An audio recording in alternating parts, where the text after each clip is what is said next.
Hello! Welcome and mabuhay! I'm your VJ, Mark. I'm your VJ, Shannon. At ito ang Coffee House Chat Behind the Notes. Alam mo, VJ Shannon, sa past episode natin kay Sister Leia, nakakaantig ng damdamin yung kwento niya na lahat makaka-relate. Talaga naman, VJ Mark, kasi alam mo, isang malaking karangalan na naging naimbita natin si Sister Leia dito, di ba? Tama ka dyan, VJ Shannon.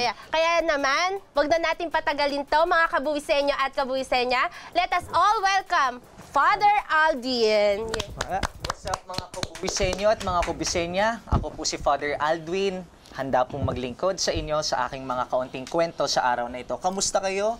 VJ Mark at VJ Shannon? Ay, mabuting naman pa. Kayo po, kamusta po kayo, Father Aldwin? Ito, excited kasi gusto kong ikwento ano man yung maibabahagi ko lalo na sa journey ko towards my priesthood, lalo na sa usually kasi ang tanong sa akin ngayon, ang bata-bata mo pa, Father, pari ka na. Like, ang usual tanong sa akin, ilang taon na po kayo yan? So, yeah. Nakaka-excite naman tong episode na to. Talaga, VJ Mark. Marami tayong matututunan kay Father. Kaya naman, Father Aldwin, nais ko po kayong tanungin kung ano po ba yung mga hobbies nyo? Kasi syempre, kami mga millennials. Ako po, mahilig po ako sumayaw. Si Emil, mahilig naman po kumanta. Kayo po, ano pong hobbies nyo? Ako, ang hobby ko talaga, mag-pray.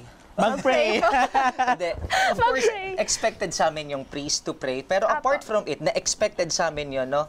Ang hindi alam ng maraming tao, I am fond of computer games. Gamer po kayo? Yes. Alam mo, naalala mo nung pandemic, nung 2 years nang nandito yung COVID-19, doon ko na-realize na may passion talaga ako for gaming. Kasi, para po sa mga hindi nakakaalam, ako tsaka yung mga kaklase ko noong sa San Carlos Seminary, naglalaro kami ng Call of Duty Mobile. Call of Duty, COD. Sa mga kabataan na nanonood dyan, baka gusto nyo kaming kalabanin, hamunin, papalag si Father. Yeah. But apart from it, yes, I play computer games, mobile games, and also, I'm fond of music. Ang hindi rin alam ng iba, mahilig din ako sa ilang banda sa K-pop. K-pop. Yun yung nauso ngayon eh. Apo, yun po yun. Sino po doon, Father? Marami po meron kasi. Meron pa ba kayong group? Halimbawa, fan ako ng New Jeans. New Jeans, yes, Father. So, super shy. Super shy. Yeah, tapos yung meron pa, fan din ako ng piling kanta ng BTS. BTS, opo. Tsaka ng yung Twice. Pero apart from it, kaunti lang din naman ako yung mainstream na K-pop talaga.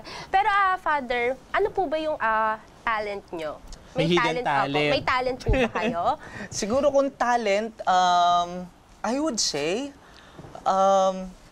speaking like this. Speaking. Hindi ko alam bakit. Pero whenever there are cameras in front of me or whenever a mic is given to me, una mahihain ako. Pero kapag na-release ko na yung gusto kong sabihin, everything flows smoothly. But I do not attribute it to myself. Of course, I believe it's also God-given din naman. Pero alam mo, VJ Mark, kasi Father Aldwin, kung hindi nyo po alam, isa din po kasi akong only child. At nabalitaan ko talaga, VJ Mark, si Father Aldwin daw ay only child din.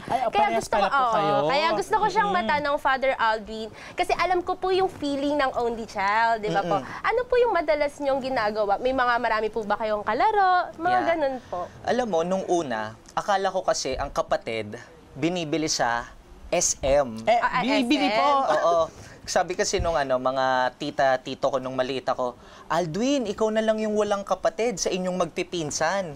Sabihin mo, mama, papa mo, bumili ng kapatid sa SM. Kaya ako, nung maliit ako, ma, pa, bili mo na ako sa SM. Naka-sale ngayon, no?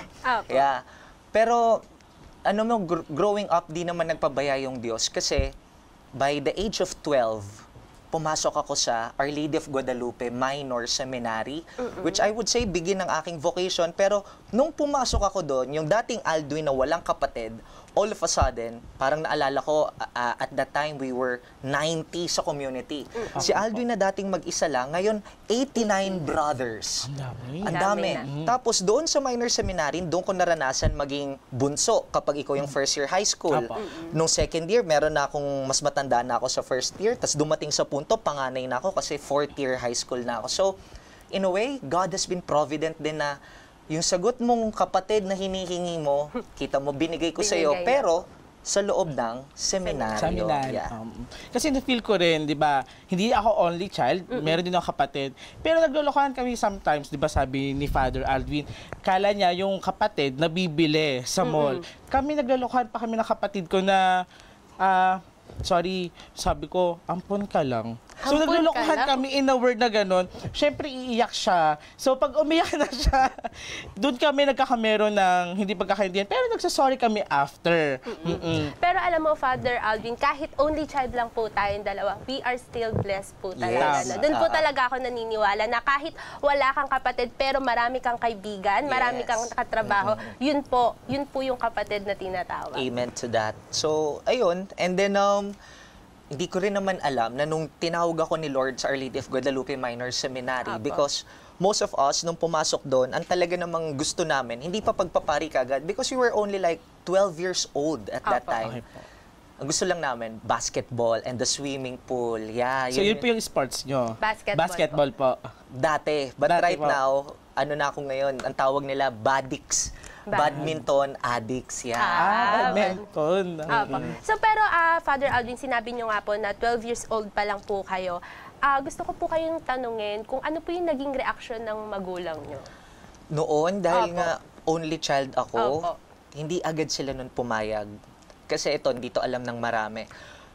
Ang aking father, bunso siya sa 6 na magkakapatid. Opo. At sa 6 na magkakapatid, siya lang ang lalaki. Okay? So imagine mo, siya lang yung nagbe-bear ng apelyidong Herolao. Herol. Oo, so talagang siya nun, hindi ka papasok, paano dadami yung Herolao? Apo. Especially sa Metro Manila. Eh, sabi ko, kaya lang naman ako pumasok ng seminaryo kasi para medyo mura kasi yung Apo. tuition doon sa seminary. Oo.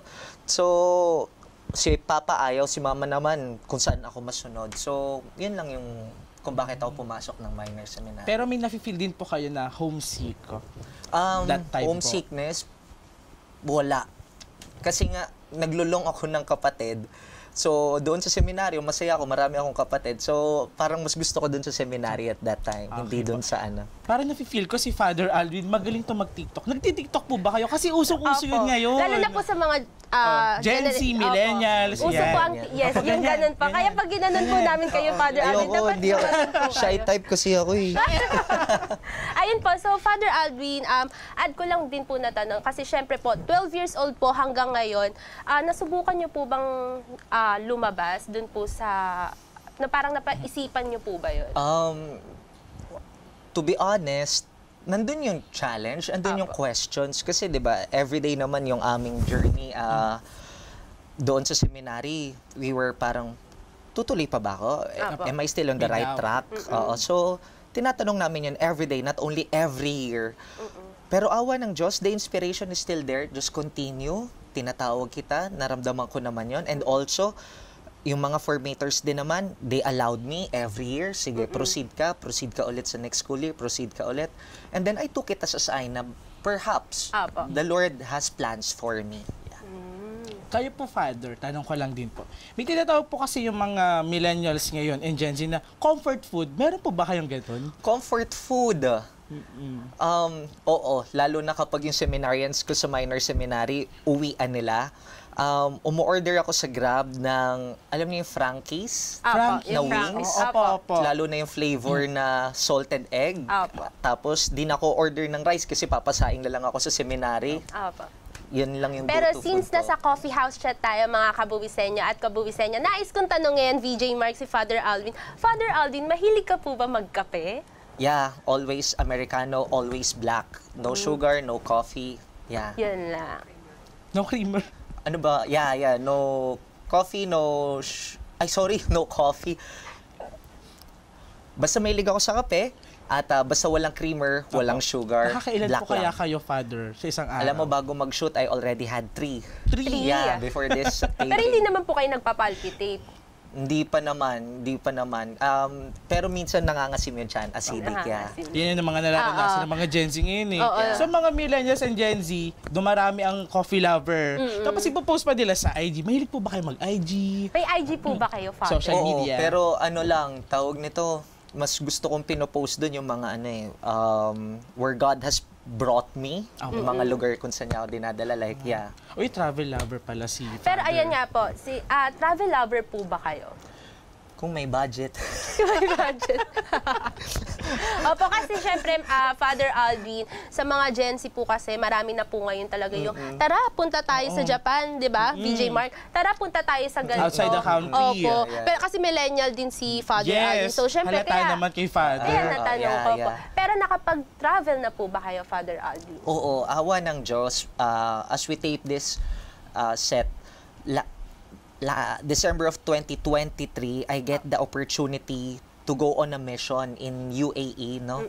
And then, yun na siguro yung pinakamatagal kong travel outside the Philippines. I got to stay there for 3 weeks celebrating the Simbang Gabi for OFWs in UAE.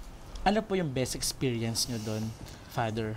Siguro yung mabigay ko sa kanila yung longing nila sa faith nila, lalo na galing from a Filipino priest kasi they've been there with foreigners and mga natives of that place. So, yun, yung mabalik ko lang sila na, ay, sa wakas, kahit nasa ibang bansa ko, naramdaman ko pa rin ang Pilipinas. Ayun, so alam ko, mga kabuwisenya at kabuwisenya, nabitin kayo sa mga sagot ni Father Alvin. Kaya naman, abangan nyo yung mga sunod na katanungan namin kay Father Alvin dito sa Coffee House Chat, Behind the Notes.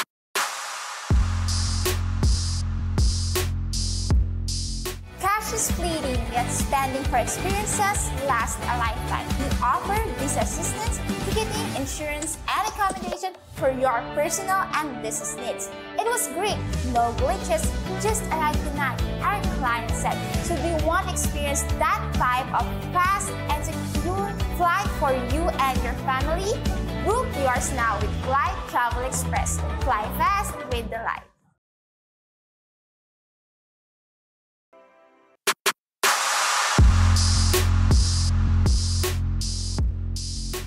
At nagbabalik po tayo ngayon dito sa Coffee House Chat, Behind the Notes. Ayan, so VJ Mark, ngayong nagbalik na tayo. Siyempre, di ba kanina, sabi ko nga sa mga kabuwisenya at kabuwisenya natin na marami pa tayong gustong itanong kay Father Alvin. Pero alam mo ba, naalala mo ba VJ Mark, sinabi niya kanina about yung pagpasok niya, 12 years old pa lang. Yes, di ba? Gusto kong tanungin si Father Alvin kung nagkaroon po ba kayo ng calling? Kasi yun yung usually na tinatanong kapag nagpapare.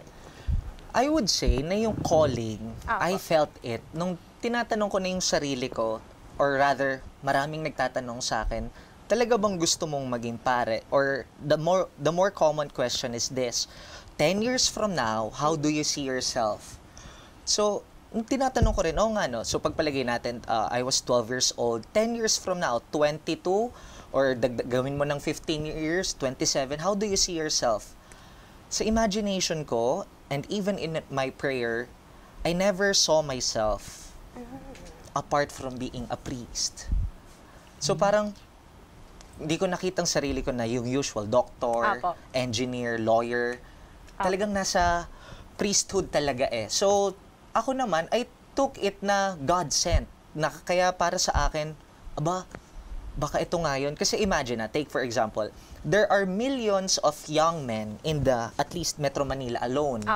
Pero bakit doon sa millions na yon, bakit ako, yung mga kaklase ko, yung merong ganito na naiisip ko, pag ini-imagine ko sarili ko, naka-chasuble, naka-stole, naka-ganitong polo. Diba? So, ibig sabihin yung calling na to, not given to many, but to few. So, I would say, kung ako man ang tatanungin, I guess that would be the calling. At kapag nagko-call si Lord for a certain mission or vocation in your life, hindi siya tatantan. Hindi siya tatantan. Na kahit minsan, hindi, labas na lang ako, baka hindi ako para dito. Hindi niya tatanggalin yung thought sa'yo na, hindi, ito yung pinaplano ko sa'yo eh. Kahit siguro yung iba rin dyan na mga nagbabalak or naiisip nilang sarili nila na, tinatawag kaya ako sa pagpapare. The fact na dala-dala nyo yan at hindi kayo tinatantanan despite the many jobs, despite the many opportunities, whether to go abroad or high salary, pero nandun yung ano. So, I think, baka yun din yung calling for you. Baka hindi ka rin tinatantanan ng Diyos. Father, yung ano po, kung sakali na hindi po kayo pare, may second choice po ba kayo? wala na talaga. Although, nagkaaway kami ng nanay ko isang beses. Kasi sabi niya, parang 4th year high school ako noon. At the time for entrance exam, no? Sa mga universities. Apo. Sabi ng nanay ko, anak, kinuha na kita ng sedula sa munisipyo. Sabi ko, para sa inyo sedula? Para ma-legitimize na ikaw ay Manila citizen. Bakit kailangan i-legitimize na ako ay Manila citizen? Apo. Kasi sabi niya, gusto kitang mag-exam sa PLM, Pamantasang Lungsod ng Maynila. Sabi ko, bakit? Mag-exam ka doon. Di ba mag-aral ka doon? Hindi, sa San Carlos Seminary lang ako. Hindi, mag-exam ka pa rin. Sabi ko, bakit? Gusto lang kita makita kung matalino ko nga, kung mapapasa mo yung exam. Sabi ko, hindi dahilan yun para i-take ko yung kung matalino ko o hindi. Magpapari ako. Ta sabi niya, kung di ko naman susunod sa akin, lumayas ka na. Kaya nga ako papasok sa seminaryo para makalayas dito. Pero kung sino yung dating nanay na ayaw ako tumuloy, all of a sudden, nung ako nasa theology na, siya naman yung very supportive all the way. Siya talaga yung nagpe-pray for me, kinukuha yung laundry ko, ano pang kailangan mo dyan? Siya na po lahat. Katuwa naman. Pero gusto, sige po. Pero syempre, Father Aldwin, gusto ko po itanong, di ba meron po tayong tinatawag na discern? Yeah. Paano po ba kayo nag-discern? Of course, when discerning in many choices in life, and one of it is discerning your career, discerning your vocation or lifetime vocation, pagpapare, pagmamadre, and everything. First, we ask God, para sa akin in prayer, anong gusto mo sa akin? Kaya nga 'di ba sa Ama namin, sa Our Father who art in heaven, hallowed be thy name, thy kingdom come, thy will be done. Thy will be done. Lord, kung anong plano mo, kung anong kalooban mo, yan ang mangyari. So every day, Lord, anong plano mo sa akin? And then, papakiramdaman mo yon in prayer every day. Ask the Lord, what is your plan for me? Tanong mo rin sarili mo. Tinanong ko rin sarili ko, ano rin gusto ko? Ano rin gusto ko? Na Lord, gusto ko magpare. Gusto mo ba akong magpare? And that's the time you will see, gusto ko magpare, pero nakikita mo, aba, pinapatuloy ako ng formators ko, tuloy-tuloy ako. Aba, marami ding nagtitiwala sa vocation ko na magpapari ako. Then perhaps your will and God's will are one. Regalo yon. But for other situations in life, say for example, may plano ka, say for example sa XDT, mga finances, mga companies, may plano ka. Pero tignan mo rin, ano yung sinasabi ng surroundings mo, ng signs sa'yo? Ay, bakit parang yung iba nagbo-boom o baka plano rin yan ni Lord. Pero bakit may plano ka nagdidwindle yung income and profit? So, most likely, you ask, Lord, ito plano ko pero iba yung nakikita ko sa paligid. Ano ang plano mo? So, syempre, VJ Mark, nabanggit ni Prof. Sai ang XDT, di ba? Gusto ko lang din po matanong kayo, Father Aldwin, kung ano po ba yung natulong ni XDT dun sa mission seminary po? Yeah. Alam nyo po, minor seminary po. Sorry. Alam nyo po kasi, not many people know this. Akala natin na libre lang ang magpapare. Una ngayon, inflation, right? Yes, grabe yung mga presyo. So even supporting a soon-to-be priest also has a little bit of expenses towards it.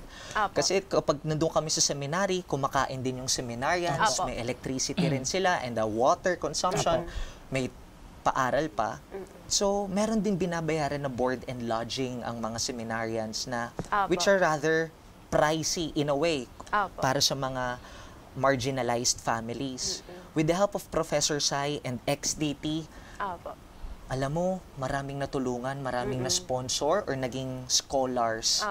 No? Na parang sinasabi ni Lord sa mga seminarians, magpari lang kayo, through XDT, ako nang bahalang tumulong sa inyo. Focus lang kayo sa prayers ninyo, focus lang kayo sa studies ninyo, may tutulong sa inyo. So, in a way, kaming mga pari sa seminaryo, mga seminarians namin, very grateful for those who support our cause na dito nga sa pagpapalaganap ng bukasyon. Kaya nagiging, ang bukasyon ng isang pare, hindi niya lang desisyon yan, hindi niya lang yan personal journey.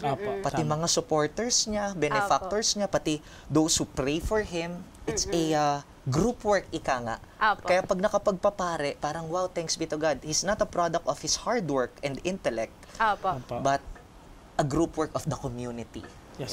Hindi naman po kayo nahihirapan, Father, like sa financial nyo as a pare, and also din po na wala po, kunyari, hindi po kayo pare as a normal.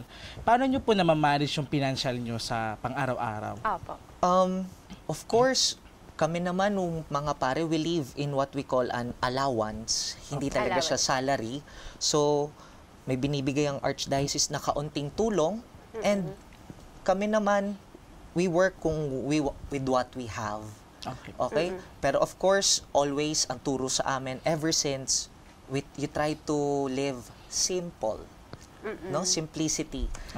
Na, ano bang tinuturo ng simplicity? Na magtiwala ka. That someone above will provide. Yes, Na, tama. hindi man masarap na masarap lagi ang pagkain, pero at least may kinakain ka pa rin. Kesa naman yung kesa naman yung totally walang kinakain. So, learn to live simple and trust that someone above is going to take care of you. Pero syempre, VJ Mark, gusto ko lang din tanungin si Father Aldwin kung ano ba yung mga naging challenges nyo po nung nagpapari po kayo. Sa totoo lang, 1-year-old priest pa lang naman ako. I believe more is yet to come, both joys and also both in rather the challenges. Pero so far, I guess, one of the biggest challenge for me is yung word na integrity. Integrity. What do I mean by integrity? So we get to speak. We get to speak in our preaching, in our homilies, or sa Tagalog, mga sermon. Akala ko dati, ang mahirap, yung preparation noon.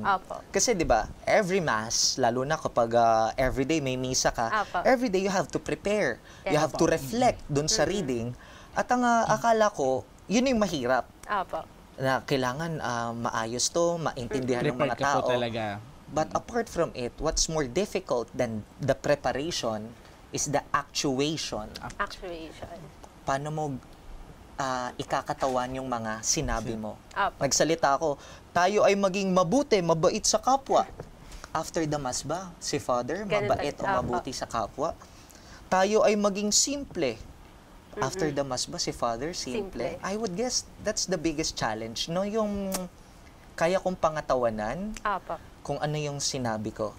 No? Lalo na ngayon, usong-uso ngayon yung live stream masses. So, recorded yan. May resibo, ika nga. No? May babalikan. So, sabi ko, kapag minsan, alam kong hindi ko pa kaya yung sasabihin ko, hindi ko na lang muna sinasabi. Kasi kung hindi ko pa kaya pangatawanan, I would omit it first. Ayun, sorry to cut you po, Father, ha? Pero ito po, gusto ko pong tanungin to, lalo na baka po sa mga kabuwisenyo at kabuwisenyo natin dyan, may mga gustong mag-vacation po. Tama po ba? Pwede nyo pong i-promote kung sino po yung mga gusto or nagkakaroon po sila ng calling para po sa mga kabuwisenyo at kabuwisenyo natin?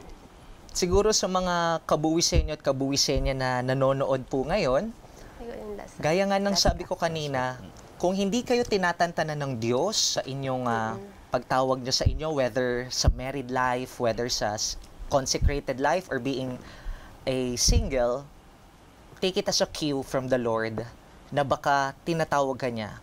Hindi niya tinatantanan na ikaw magpari ka, nakikita mo yung sarili mo in a chasuble and stole, baka ikaw na yung susunod naming seminarian. Whether sa minor seminary or sa major sa San Carlos Seminary, kapag hindi ka tinatantanan, tanungin mo, Lord, anong sinasabi mo dito? Ay, grabe naman. May kirot sa puso. Lalo na sa ganito. Parang, hindi sa parang sarap pakinggan palagi ng ganitong messages ni Father. Galalaw da, galing kay Father Aldwin.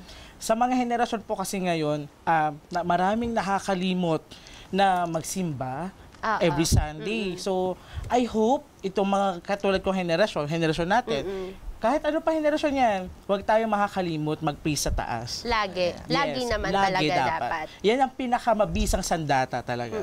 Kaya nga 'di ba dun sa XDT, lagi tayong nagsisimulang magdasal bago magtrabaho kasi yung prayer sobrang powerful niyan. Kahit yung pagkatapos natin mag-pray bago tayo umuwi. Pero almost time's up na po tayo, mga kabuwisenya at kabuwisenya. Babalik po kami, kakaroon lang po kami ng short break.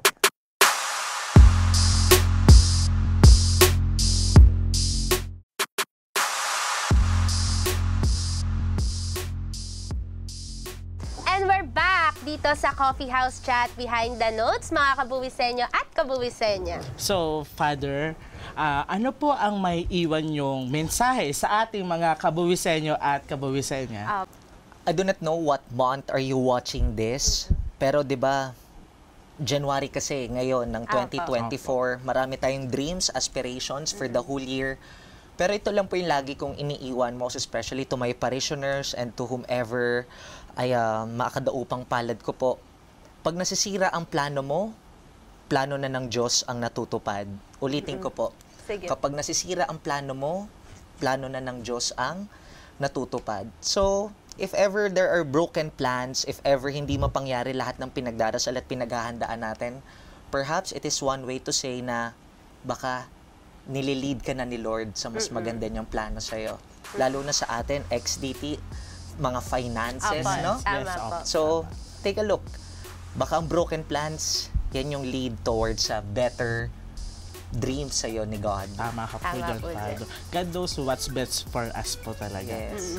Ayan, so maraming salamat po, Father Alvin, dahil binigyan niyo po kami ng onting oras. Alam ko po, busy kayo, pero syempre gusto niyo pa rin naman po magbahagi ng onting inspirasyon po, hindi lamang po sa aming millennials, kung hindi para po sa mga kabuwisenyo at kabuwisenyo natin. Tama ba, VJ Mark? Tama ka dyan, VJ Shannon. Kaya naman sa mga kabuwisenyo at kabuwisenyo natin dyan ngayon na mga nanonood, wag niyo pong kalimutang i-follow, i-like at syempre i-click nyo na po yung notification bell. Hindi lang po sa Facebook, YouTube, tsaka po syempre sa TV Maria. Maria na rin po. Ayan po. So I'm your VJ Shannon. And I'm your VJ Mark. At ito ang Coffee House Chat. Behind the Notes. Leading with purpose. Guided by values. Ayan.